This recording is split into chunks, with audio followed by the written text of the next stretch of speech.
Kundi po mga kapatid, na kapag tayo po ay nagtiwala sa Panginoon ng buong puso at ng walang kakaalian. At nariyan, pangkuwakan natin ang kanyang mga pangako, ng mga salita, na anuman po ang ating maranasan sa buhay. Nariyan sa mga pagsubok at gantian, kalambutan, kawalan, karamdaman na. At kung sakali tayo po nasa limit ng kamatayan, kailanman po hindi tayo kaya. Ang pinakamainam sapagkat ang Diyos na ating pinagkakatiwalaan, siya po ang may control ng lahat. So mga kapatid, magpatuloy lang po tayo na maglingkod sa ating Diyos na makapangyarihan. Ano man po ang ating maranasan, maging sa kasalukuyan na ating narinig, natin na po ang mga behavior, maging ng kalikasan na nangyayari po sa ating bansa. So mga kapatid, ulitin ko po ang salitang ito na anuman po ang mangyari, huwag tayong ihindok. Huwag na tayong nalimpot ang kapatid na tayo po ay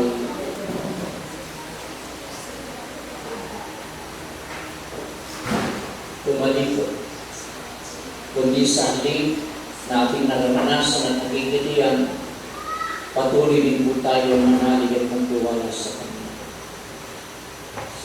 Mga kapatid, nagpapasalamat tayo sa Diyos sa mga pangyarihan sapagkat tayo ay Kanyang tinuturuan kung anong dapat natin gawin sa ating mga buhay. Natin po yung ating narinig na pagtitiwala sa ating mga. Yan sabi nga po sa verse 5 o 7 ng Jeremiah, na mapalad ang tao na nagtitiwala sa Panginoon at ang pag-asa ay ang ating salita. So siguro po, kung hindi tayo nakaranas ng kabutihan at kadakilaan sa ating buong paglilingkod ngayon, baka wala na po tayo. So maraming mga kapatiran na tumatayo sa harapan na nagpapatotoo na sinasabi nilang ang Diyos ay mabuti. So nangyay nga po si Brother Ben, na Sister Jocelyn, sa kanilang patotoo kung bakit sila ay nagiging masgasig, bagamat narinig po yung mga pagsubok, problema sa kanilang buhay, pero nagsusumikap pa rin silang maglingkod sa ating mga kapatid. Sapagkat naranasan nila ang kabutihan, ang kadakilaan, at biyaya at pagpapalad at kapangyarihan ng Diyos lang. So narinig natin, hindi na po gaan na habahin po ang aking idudugtong at yung magtitiwala sa ating Panginoon na anuman ang mangyari, pagsubok man, kawalan man, hindi lamang sa panahon na tayo ay masagana, na tayo nagtitiwala, na nanalo sa Panginoon, kundi sa lahat ng panahon, sa lahat ng oras, tayo imas at nagtiwala sa ating Panginoon. Hanggang tayo mayroong buhay, hanggang tayo po ay mayroong lakas, hanggang sa dumating ang Panginoon, patuloy po yung ating pagtitiwala at ang aming pananalig sa ating Panginoon. At sa oras dito, tayo pong lahat ay tumayo. Ang Diyos na ating po pinaglilingkuran, ito po ay Diyos na bumirinig ng panalangin. Ito po ang Diyos na aming din napatunayan, na aking napatunayan kung bakit hanggang ngayon ako pa rin po ay nakatayo, naglilingkod, dahil sa biyaya, dahil sa bawat kalakasan ng ating mga Panginoon hanggang ngayon, at nagsitiwala ng maas sa Kanya. Kung sakali na mawala ang ating buhay, na tayo nasa presensya ng Diyos, na tayo po lahat na narito, na nagtitiwala sa Panginoon, ay mayroon magandang kapatid. Huwag kayong maligalig, huwag kayong kabalisa, sapagkat nangako ng Panginoon na kapag tayo nagtiwala sa Kanya ng buong puso, nang walang pagkikilangan, tayo ay gagabayan, tuturuan at igagaya tayo ng ating mahal na Panginoon kung ano yung dapat nasa gawin. Huwag lang tayo manalig sa ating sarili kalakasan, sa ating sarili kaunawaan, kundi tayo lubos na magtiwala ng buong puso na walang pag-aalingan. So maraming mga halimbawa na ibinigay sa Bible patungkol sa pagtitiwala ng sino man nagtiwala sa Panginoon ay hindi mo. So habang tayo gawin sa oras nito, magpapagay po tayo sa ating mahal na Panginoon. Kung sakaling ngayon na kayo po ay mayroong mga problema, mayroong mga suliranin sa buhay, ipagkatiwala natin sa Kanya, ilapit po natin sa Kanya, ano man ang inyong karamdaman, ito man ay spiritual, sa emotional, at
salamat sa ating Panginoong Diyos sa oras na ito at narinig nga po sa mga salita ng Diyos sa ating magbibigay. So bago tayo lumako sa closing prayer, so umaga tayo matapos at after siguro, pag-usapan din po yung anniversary po ng dapat natin. So tayong lahat ay tumayo at mawit ng masayang awitin sa oras na ito para sa ating mahal na Panginoon. Sabi po ng Banal na Sulatan sa aklat po ng awit 118 verse 24, "This is the day that the Lord hath made. We will rejoice and be glad." So mga kapatid, ito ang araw na ginawa ng Diyos upang tayo magpuli upang magpasalamat sa ating pinakamamahal na Panginoon. So isang bagay na dapat natin ibigay sa oras na ito ang labis na magsampa sa ating mahal na Panginoon. So tayo po'y pangunahan ng ating mga kapatid sa oras na ito at nariyan sa awiting makalangit na masing awiting bago tayo lumako sa closing prayer.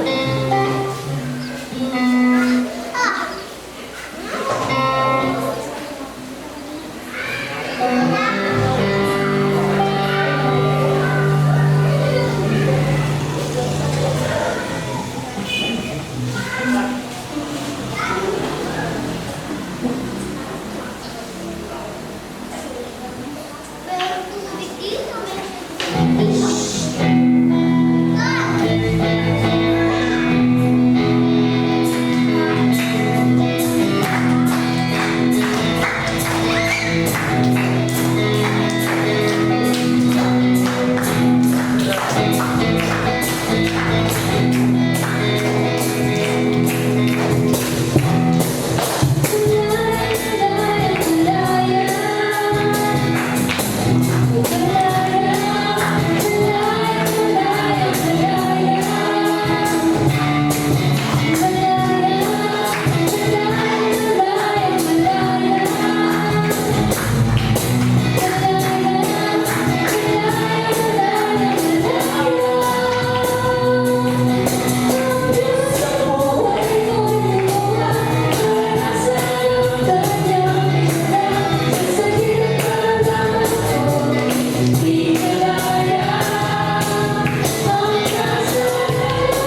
Panginoon, ang kayo, Panginoon, ay lubusan namin pinapasalamatan sa aming buhay na ikaw, Panginoon, ang kapangyarihan mo, Lord. Sa oras dito ay may nadarama kung paano, Lord, sa mga pagsubok na dumaan sa aming buhay. Andyan ka lagi, Panginoon. At kami ay yung binigyan ng katibayan, Panginoon, na ikaw ay hindi umuwalay sa amin. Bagkus pa nga binigyan mo kami, Panginoon, ng katatagan sa mga pagsubok, sa mga kahirapan namin dinanas. O Lord, lalo kami tumibay sa mga nagagawa namin, Panginoon, kung paano, Lord, kami ay nakakaraos dahil ikaw, Panginoon, ang aming pinagmamalaki na kami ang mayroong Diyos na gumagabay sa lahat ng mga gawa namin. Kahit gaano kahirap, kahit gaano masakit, nandyan ka, Panginoon, na mga pagsubok. Dahil ang pangako, hindi mo kami bibigyan ng pagsubok na hindi namin kaya. Kaya, Lord, naniniwala po kami ng katagumpayan ang lagi mong binibigay sa amin. Kaya ang Panginoon, naranasan namin na kami ay malaya ng Panginoon sa mga gawa ng sanglibutan. Kaya, Lord, kayo ang aming tinataas. Kayo ang aming pinasasalamatan sa buhay namin. Na sa bawat galaw namin nandiyan. At ikaw, Panginoon, ang gumagabay sa amin. Kaya sa oras na ito, na ikaw, Panginoon, kung paano ang mula ng gawain na ikaw ay aming napulihan, sinambaga namin sa Espiritu at Katutuhan at ang mga patutuo sa ginawa mo sa bawat buhay namin, Panginoon, na nararanasan namin ay lalo kaming tumitibay na darating ka na ikaw, Panginoon, ang tunay na Diyos namin susunod dahil ang pangako, hindi mo kami iwan, hindi mo babayaan. Kaya sa oras na ito, Panginoon, ikaw ang aming tinataas. Ikaw ang aming pinupuli, pinapasalamatan. Lalo na, Panginoon, sa binigay mong pagkakataon, kung paano kami magsisi sa aming mga kasalanan, kung paano namin nagagawa, Panginoon, ang pagtitiis, Panginoon. Kung paano namin nagagawa, ang kami ay umiwalay sa kawan ng sanglibutan. Lord, maraming salamat sa mga gawang binigay mo sa amin. At nakikita ko, Lord, na ikaw na ang tunay na Diyos na gumagabay sa bawat. Panginoon, sa oras namin, salamat po sa mga patutuo, sa mga salita na ipinarin mo sa amin. Na nahuwa ko, Lord, tumimo sa aming mga puso, sa aming mga na maging Panginoon mo, na pag-uwi namin ay baon-baon namin, Panginoon, ang iyong kabuti, ang kagalakan na pinagkakaroon mo sa amin. Lord, sa oras nga po ito, ikaw ay aming pinapasalamat. Dahil dinala naman ito ng ligtas. Gayon din, Panginoon, kung paano ang aming pag-uwi, ingatan mo po ang bawat isa, lalo-lalo na po mga sasakit. Ikaw po umawak ng manipel sa dadaanan namin, Panginoon, at mauwi kami ng ligtas. Kaya, oras na ito, Lord, binigay mo po ang kagalakan sa amin, ang kasiyahan ng kami uuwi, O Lord, ng masaya, dahil ikaw ay namin napasalamatan, nakarihan, at nakumaan sa Espiritu. Kaya, Lord, ito, wala po kaming tinataas, kundi ikaw, Panginoong Isus. Maraming salamat po. In Jesus' name, Amen. Yes, Lord.